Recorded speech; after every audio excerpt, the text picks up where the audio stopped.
നമ്മുടെ അച്ഛനല്ലേ കഴക്കൂട്ടത്ത് പോയി അവളെ കണ്ട് ബോധിച്ച് ബുക്ക് ചെയ്തത്. അതിനു മുമ്പ് ഒരു കാര്യം നടന്നു, ഓർമ്മയുണ്ടോ? അച്ഛനെ കാണാൻ കഴക്കൂട്ടത്തുന്ന ഒരു സ്ത്രീ ഇവിടെ വന്നിരുന്നു. ആ, അവളുടെ ബ്രിജിത്താമ്മ വന്ന് അച്ഛനെ കണ്ടിട്ട് പോയതല്ലേ? അതിന്റെ പുറകിൽ ഒരു നാടകം നടന്നിട്ടുണ്ട്. കർട്ടന്റെ പുറകിൽ. അതെന്നതാ? ബാലേന്ദ്രനാണ് ആ സ്ത്രീ അച്ഛനടുത്തോട്ട് പറഞ്ഞു വിട്ടത്. ബാലേന്ദ്രൻ അവരെ അറിയത്തില്ലായിരുന്നല്ലോ. ആദ്യമായിട്ട് കഴക്കൂട്ടത്ത് പോയത് പോലും മനുവിന്റെ കൂടെ അല്ലായിരുന്നോ? അവിടെയാണ് നിനക്ക് തെറ്റിയത്. ലോകോത്തര കള്ളനാ ബാലേന്ദ്രൻ. മനു കാണുന്നതിന് മുമ്പ് അവൻ കഴക്കൂട്ടത്ത് പോയി അലീനയെ കണ്ടിട്ടുണ്ട്.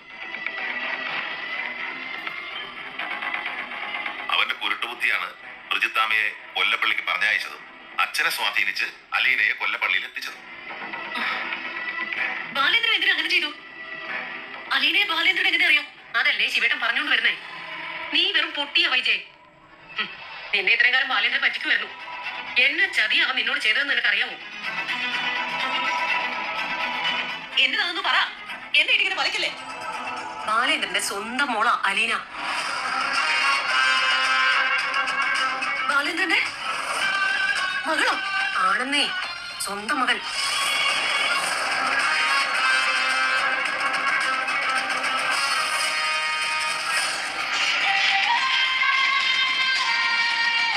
നിന്നെ ചതിക്കുമായിരുന്നടി ബാലേന്ദ്രൻ. അവനെ ബാലേന്ദ്രനല്ല, ചതിയേന്ദ്രനാ. കമല പറഞ്ഞത് സത്യം. ബാലേന്ദ്രൻ നിന്നെ കല്യാണം കഴിക്കുന്നതിന് മുമ്പുണ്ടായ മകളാ അലീന. അയാൾ അബുദാബിയിൽ ജോലി ചെയ്തിരുന്ന കാലത്ത് മറീന എന്ന പേരുള്ള ഒരു വിധവയുമായിട്ട് മോശമായൊരു ബന്ധമുണ്ടായിരുന്നു. കൊല്ലം തങ്കശ്ശേരിക്കാരി ഒരു ആംഗ്ലോ ഇന്ത്യൻ. അവളാണ് അലീനയുടെ തള്ള.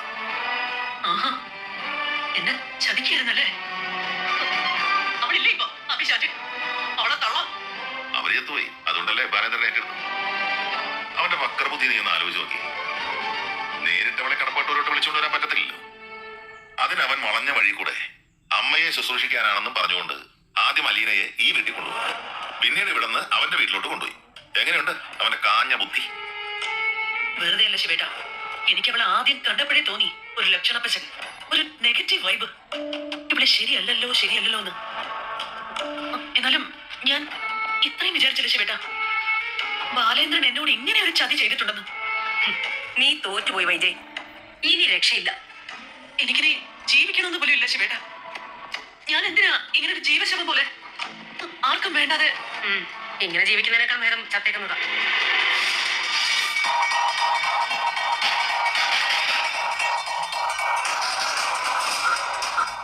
അല്ല, പറഞ്ഞതേ ഉള്ളൂ, ചെയ്യണമെന്നില്ല.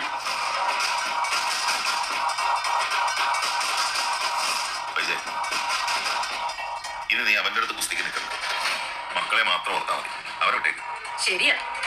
ഇനിയിപ്പോ കടപ്പാട്ടൊരു മഹാറാണി അവളായിരിക്കും. അധികാര അവകാശം എല്ലാം ഇപ്പൊ തന്നെ കൊടുത്തു കഴിഞ്ഞല്ലോ. ഇനി അവള് ഭരിക്കും നിന്റെ മക്കളെ. അവളുടെ ഇഷ്ടം എന്താണോ അതേ ഇനി അവിടെ നടക്കാൻ പോകുന്നുള്ളൂ. ബാലേന്ദ്രന്റെ സ്വത്ത് മുഴുവൻ അവള് പതിയെ പതിയെ അടിച്ചു മാറ്റും.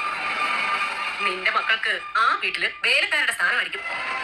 എന്നതായാലും കൊള്ളാം.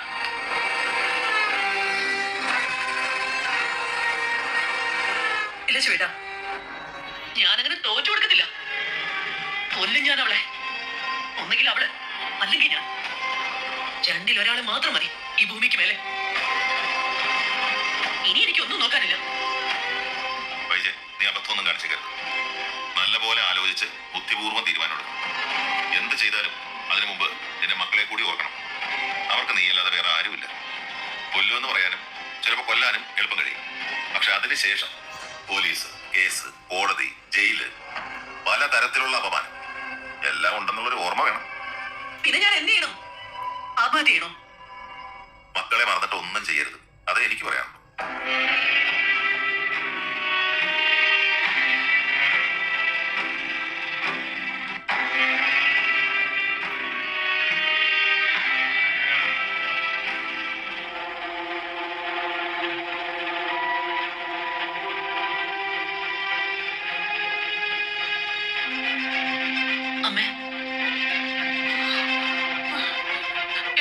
ഞാൻ എന്തൊക്കെയാ കേൾക്കുന്നത്? എനിക്ക് ഓർത്തിട്ട് സഹിക്കാൻ പറ്റുന്നില്ലല്ലോ. എന്റെ കുഞ്ഞെ, നിനക്ക് ഇങ്ങനെ ഒരു ഗതി വന്നല്ലോ.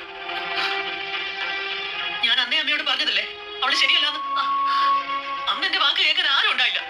എന്നാലും അവൻ ഇത്രയും വലിയ ചതി നിന്നോട് ചെയ്യുമെന്ന് ഞാൻ ഓർത്തില്ലല്ലോ കുഞ്ഞെ. ഈ കല്യാണം വേണ്ട വേണ്ടെന്ന് ഞാൻ പറഞ്ഞിട്ട് നീ ഇനി എന്നെ ചെയ്യും വയ്യേ? ഇനി അവളെ ആ വീട്ടിൽ നിന്ന് പുറത്തിറക്കാൻ പറ്റത്തില്ല അല്ലേ? ശിവേട്ടന് അറിയത്തില്ല എന്നാ ചെയ്യേണ്ടതെന്ന്. രാജവേട്ടനും അറിയത്തില്ല, ആർക്കും അറിയത്തില്ല. ഞാനിനി എന്നാ ചെയ്യണ്ടേ? ആ ചതിയുടെ കൂടെ ഇനി എങ്ങനെ ജീവിക്കും കുഞ്ഞെ? ഇനി നമുക്കൊന്നും പേടിക്കാനില്ലല്ലോ. ഇനി ആ വീട് അവളുടെ വീടാ അല്ലേ? അതെടുത്തിട്ട് എനിക്ക് അവളെ കൊല്ലാൻ തോന്നുമോ? മോളെ, എന്റെ മോളെ, നീ എങ്ങനെയെങ്കിലും പിടിച്ചു നിൽക്കാൻ നോക്ക്. വേറൊന്നും ഈ അമ്മയ്ക്ക് പറയാനില്ല. ഞാൻ പൊയ്ക്കോട്ടെ അമ്മ.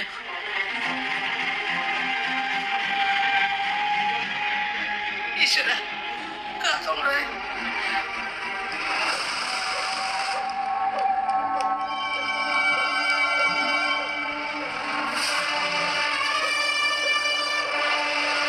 ഇനി ഞാനൊരു ഇഞ്ച് പുറകോട്ടില്ല ശിവേട്ടാ. കാര്യങ്ങൾ ഇത്രയായ സ്ഥിതിക്ക് ഇനി എനിക്കൊന്നും നോക്കാനില്ല. നീ എടുത്ത് ചാടി ഒന്നും ചെയ്യരുത്, മനസ്സിലായോ? കാര്യങ്ങളെല്ലാം മനസ്സിലായല്ലോ. ഇനി എന്നാ നോക്കാനായിരിക്കും? അയാളോട് നേരിട്ട് സംസാരിക്കേ. അതിന് തന്നെയാ പോകുന്നത്. ഞാൻ ബാലേന്ദ്രന്റെ ഭാര്യയായിട്ടിരിക്കണമെന്നല്ല, ബാലേന്ദ്രൻ എന്റെ ഭർത്താവായിട്ടിരിക്കണമെന്നേ ഞാൻ തന്നെ തീരുമാനിക്കും. എല്ലാം നല്ലതുപോലെ ആലോചിച്ച് മാത്രമേ ചെയ്യാവൂ. ശിവേട്ടാ ഓട്ടെ, അവനെടുത്തി.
എന്നെ ചതി അവൻ നിന്നോട് ചെയ്തതെന്ന് നിനക്ക് അറിയാവോ?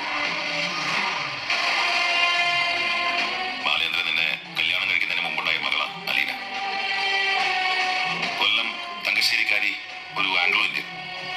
അവളാണ് അലീനയുടെ തള്ള. ഇനിയിപ്പോ കടപ്പാട്ടൂര് മഹാറാണി അവളായിരിക്കും. അധികാര അവകാശം എല്ലാം ഇപ്പൊ തന്നെ കൊടുത്തു കഴിഞ്ഞല്ലോ. ഇനി അവള് ഭരിക്കും നിന്റെ മക്കളെ. ഇങ്ങനെ ജീവിക്കുന്നതിനേക്കാൾ നേരം ചത്തേക്കുന്നതാ.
ബാലേന്ദ്രനില്ലേ ഇവിടെ? അച്ഛൻ കുറച്ചു മുന്നേ പുറത്തോട്ട് പോയി. എവിടെ പോയി? അത് പറഞ്ഞില്ല. ഒറ്റയ്ക്കാണോ അതോ അവളുണ്ടോ കൂടെ? ഒറ്റയ്ക്ക് അച്ഛൻ പോയത്. അവിടെ എവിടെ? റൂമിൽ കാണും. അമ്മ എന്താ വല്ലാതിരിക്കുന്നേ?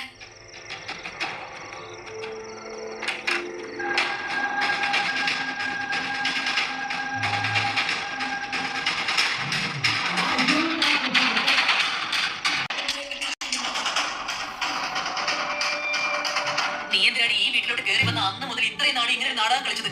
ഞാൻ എന്ത് നാടകം കളിച്ചു? നീ ഓർഫനേജിൽ വളർന്നു, അച്ഛനും അമ്മയും ആരാണെന്ന് അറിയില്ല എന്തൊക്കെയല്ലേ പറഞ്ഞോണ്ടിരുന്നെ? അറിയില്ലാന്ന് ഞാൻ ആരോടും പറഞ്ഞിട്ടില്ല. നിനക്കറിയാന്നോ നിന്റെ തന്ത ആരാണെന്ന്? ഇല്ല. ഇന്നലെയാണോ അറിഞ്ഞത്? അച്ഛൻ അറിയാതിരിക്കും. എന്നോട് പറഞ്ഞില്ല. നീ ഇവിടെ വരുന്നതിന് മുമ്പ് ബാലേന്ദ്രനെ കണ്ടിട്ടേ ഇല്ല. ഒരു തവണ സ്നേഹനികേതനത്തിന് വന്നപ്പോ കണ്ടായിരുന്നു. അത് നിന്നെ കൂട്ടിക്കൊണ്ടുവരാൻ വന്നപ്പോഴല്ലേ? ആ അതെ. അതിനു മുമ്പ് നീ കണ്ടിട്ടേ ഇല്ലടി. ഇല്ല.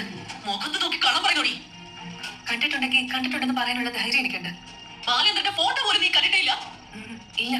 നീ ബാലേന്ദ്രന്റെ മോള് തന്നെയാണോ? ജനിച്ചു പോയി എന്നൊരു തെറ്റ് ഞാൻ ചെയ്തിട്ടുള്ളൂ മാഡം. വാസ്തവത്തിന് അത് എന്റെ കുറ്റമല്ല, ജനിപ്പിച്ചവരുടെ. ഞാൻ ഏതെങ്കിലും കുടുംബത്തിലാണ് ജനിച്ചതെങ്കിൽ ആ കുടുംബത്തിലെ അപ്പനും അമ്മയും എന്റേതാണെന്ന് പറയായിരുന്നു. ഇതിപ്പോ എനിക്ക് ഓർമ്മ വെച്ചത് ഓർഫനേജിലാണ്. എന്റെ അച്ഛനാര് അമ്മയാരെന്നൊക്കെ ചോദിച്ചാൽ ഞാൻ എങ്ങനെ പറയും? ആരെങ്കിലും പറഞ്ഞു തന്നുള്ള അറിവില്ലേ എനിക്കുള്ളൂ. അത് സത്യമാണെന്ന് ഞാൻ എങ്ങനെ തെളിയിക്കും? നീ ഒന്നും കാണാതെ ഇത്രയും നാൾ ഈ വീട്ടിൽ അള്ളി പിടിച്ച് നിൽക്കത്തില്ലെന്നേ എനിക്ക് ഉറപ്പാ. നീ പലതവണ അർത്ഥം വെച്ച് സംസാരിച്ചിട്ടുണ്ട്. സ്വന്തം വീടാണ്, സ്വന്തം കൂടപ്പറപ്പുകളാണ്, സ്വന്തം മോളെ പോലെയാണെന്നൊക്കെ. അപ്പോഴൊന്നും എനിക്ക് അത്ര മനസ്സിലായില്ല. ഇപ്പൊ എനിക്ക് പിടികിട്ടി നീ എന്തുകൊണ്ടാ അങ്ങനെയൊക്കെ പറഞ്ഞതെന്ന്. നിനക്കറിയായിരുന്നു. എന്നിട്ട് കല്ല് വെച്ച നുണ തട്ടിവിടുന്നു. എന്റെ കൈവശം തെളിവൊന്നുമില്ല വിശ്വസിപ്പിക്കാൻ. നിന്റെ തന്തയ്ക്ക് ഇത് ആദ്യമേ തന്നെ പറയായിരുന്നു. പൈചേന്റെ ഒഴിഞ്ഞു പോയനെ വല്ലോണമാരുടെയും കൂടെ. ഓ, എനിക്ക് ഓർത്തിട്ട് തന്നെ ഉറക്കിയ. മാഡത്തിന് അത്ര അറക്കേണ്ട കാര്യമൊന്നുമില്ല. അതും ഞാൻ സൂചിപ്പിച്ചിട്ടുണ്ടല്ലോ. നീ എന്തോന്നാടി സൂചിപ്പിച്ചത്? അവനവന്റെ മനസ്സിലോട്ട് തന്നെ തിരിഞ്ഞു നോക്കിയാൽ മതി. കാണാം, അറിയാം. പിന്നെന്തിനാ പറയുന്നേ? ഞാനും എന്റെ മക്കളും അനുഭവിക്കുന്ന സമ്പത്തും സൗകര്യവും നിനക്ക് കിട്ടുമെന്ന് നീ സ്വപ്നത്തെ പോലും വിചാരിക്കണ്ട.